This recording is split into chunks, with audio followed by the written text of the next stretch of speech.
Welcome, আসসালামু আলাইকুম। আমি সেলিনা রহমান আপনাদের সবাইকে আমন্ত্রণ জানাচ্ছি আমার কুকিং এবং লাইফস্টাইল চ্যানেলে। আবারও চলে এলাম আরেকটি নতুন পর্ব নিয়ে এবং আজকে আমি রান্না করে দেখাবো আপনাদেরকে লাউ শাক দিয়ে চিংড়ি মাছ এবং আলু দিয়ে কিভাবে মাখা ঝোলের একটি মজাদার তরকারি করতে হয়। এই রান্নাটা রেসিপি ক্রেডিট হচ্ছে আঞ্জুমানারা আপা, যিনি আমরা আসলে তারিনের আম্মু এবং ভাবি বলে চিনি। উনি আমার সিস্টার ইন লয়ের ফ্রেন্ড। চলুন ইনগ্রিডিয়েন্টসগুলো কী লাগবে দেখে নিই। তাজা লাউ শাক নিতে হবে, অথবা আপনারা এই সেম রান্নাটা কুমড়া শাক দিয়েও কিন্তু করতে পারেন। এটাকে ভালো করে ধুয়ে কুচি কুচি করে এভাবে কেটে নিতে হবে। আমি আধা কেজির মতো ব্যবহার করেছি। চিংড়ি মাছ এভাবে পরিষ্কার করে খোসাসহ একটুখানি থেতলে জাস্ট একটু ক্রাশ করে ভর্তা করে নয়, এভাবে নিয়ে নিলে হবে। আলু 200 গ্রাম, নারকেলের দুধ ক্যানেরটা নিয়েছি 1 কাপ, পেঁয়াজ কুচি নিয়েছি 1 কাপ, কাঁচামরিচ আপনারা যে যেরকম ঝাল খাবেন সেই অনুযায়ী দেবেন, কারণ এখানে কোনো লাল মরিচ ব্যবহার হচ্ছে না। হলুদ গুঁড়ো 1.5 টেবিল চামচ, ধনিয়া গুঁড়ো 2 চা চামচ, লবণ যে যার স্বাদ অনুযায়ী দিবেন এবং রান্নার তেল আধা কাপ, এবং সেই সাথে আমি বেশ কিছু ধনেপাতা নিয়েছি ফ্লেভারের জন্যে।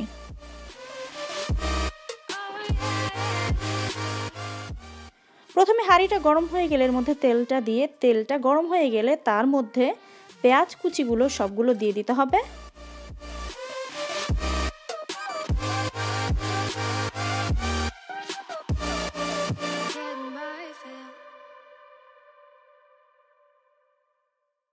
পেঁয়াজটাকে আমরা অনেক বেশি বাদামি করে ভাজবো না, মোটামুটি একটু হালকা বাদামি করে ভাজবো।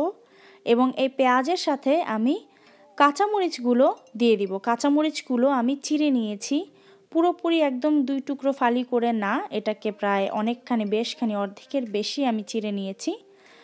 মরিচটা দিয়ে এটাকে আরও একটু সামান্য ভেজে এর মধ্যে লবণ এবং সেই সাথে একটু পানি, যেন মশলাগুলো পুড়ে না যায়, দিয়ে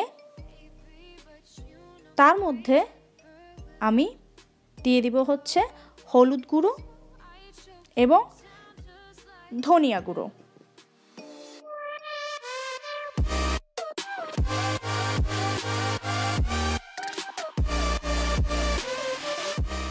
মশলাগুলো একসাথে নাড়াচাড়া করে যখন কষে তেলটা উপরের দিকে চলে আসবে, তখন আমি এর মধ্যে দিয়ে দিব হচ্ছে যে চিংড়ি মাছটা আমি ক্রাশ করে নিয়েছি, যেটা একদম যেন পেস্ট হয়ে না যায়, একটু জাস্ট আপনারা একটু থেতলে নেবেন, একটু ভাঙা ভাঙা অবস্থায় থাকবে এবং এটা শাকের সাথে খুব ভালো করে মিশে যাবে।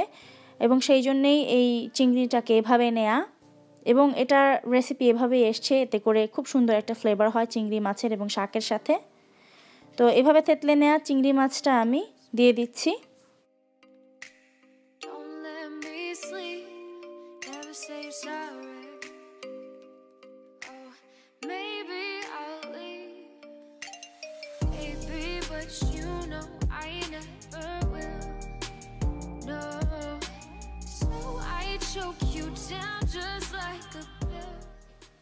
চিংড়ি মাছটা একটু ভালো করে কষে আসলে এর মধ্যে আমি আলুগুলো দিয়ে দিচ্ছি। আমি প্রায় 200 গ্রাম আলু নিয়েছি, এভাবে গোল গোল করে কেটে নিয়েছি, আপনারা দেখতে পাচ্ছেন, একটু মোটা করে গোল গোল করে।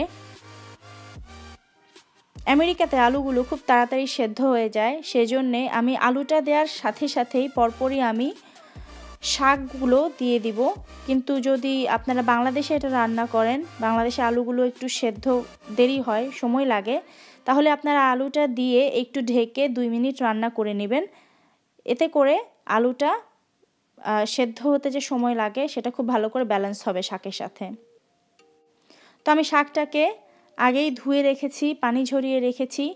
অনেকগুলো শাক দেখা গেলেও আমি অর্ধেকটা আগে দিয়ে এটাকে 2-3 বার নাড়লেই সেটা চুপসে যাবে এবং অল্প হয়ে যাবে, এবং তারপরে বাকি শাকগুলো দিয়ে দিলে হাঁড়িতে এঁটে যাবে।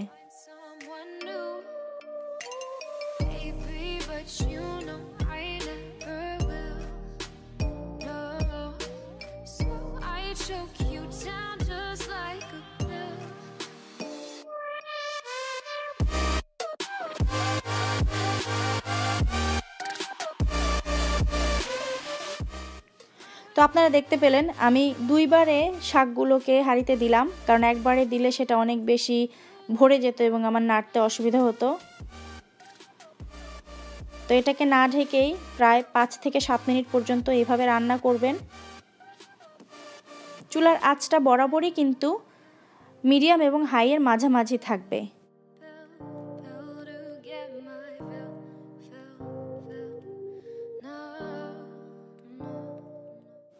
এবং ঠিক 10 মিনিট পরে নারকেলের যে দুধটা সেটা দিয়ে দিচ্ছি। কেউ যদি নারকেলের দুধের ফ্লেভারটা পছন্দ না করেন তাহলে কিন্তু আপনারা এটা অ্যাভয়েড করতে পারেন, তবে আমি আপনাদেরকে এটা রেকমেন্ড করছি, কারণ হচ্ছে এমনকি যারা কোকোনাট ফ্লেভারটা পছন্দ করেন না তারাও যদি না জানেন এই শাকে কোকোনাট মিল্ক দেয়া হয়েছে তারাও কিন্তু ধরতে পারবেন না, কারণ এটা এতই টেস্টি লাগে। আমিও প্রথম দিকে খেতাম না, তো আপনারা অবশ্যই একবার হলেও এটা ট্রাই করে দেখবেন এভাবে। তবে একেবারেই যদি অ্যালার্জিক হন বা একদমই পছন্দ করতে পারেন না তাহলে আপনারা এটা অবশ্যই অ্যাভয়েড করতে পারেন। এ পর্যায়ে এসে আমি এটাকে ঢাকনা দিয়ে ঢেকে দিচ্ছি 15 মিনিটের জন্য। 15 মিনিট পরে ঢাকনা খুলে এটাকে আবার একটু নেড়ে চেড়ে নেব এবং এটাকে আর ঢাকতে হবে না।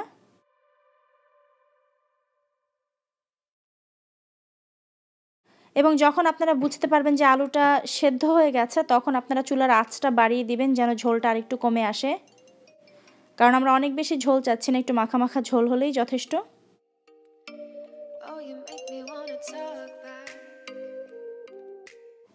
একটা টিপস হচ্ছে আলু যখন সেদ্ধ হয়ে যাবে তারপরে আপনারা ঢাকনা দিয়ে ঢেকে দেবেন না, তাহলে এতে করে আলুটা একদম গলে ভর্তা হয়ে যাবে। রান্নাটা যখন শেষ পর্যায়ে তখন ধনেপাতা উপরে দিয়ে আরেকটু নেড়ে দেবেন। এই লাউ শাকের সাথে ধনেপাতা এবং নারকেলের দুধ সব মিলিয়ে একটা খুব সুন্দর ফ্লেভার তৈরি হবে।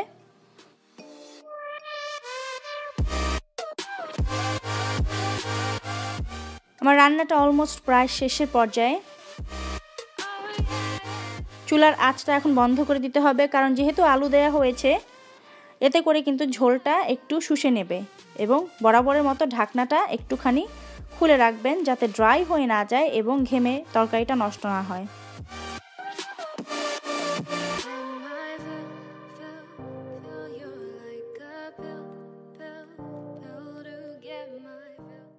তো লাউ শাক নিয়ে পরিবেশনার প্রথম পর্ব এটিই ছিল।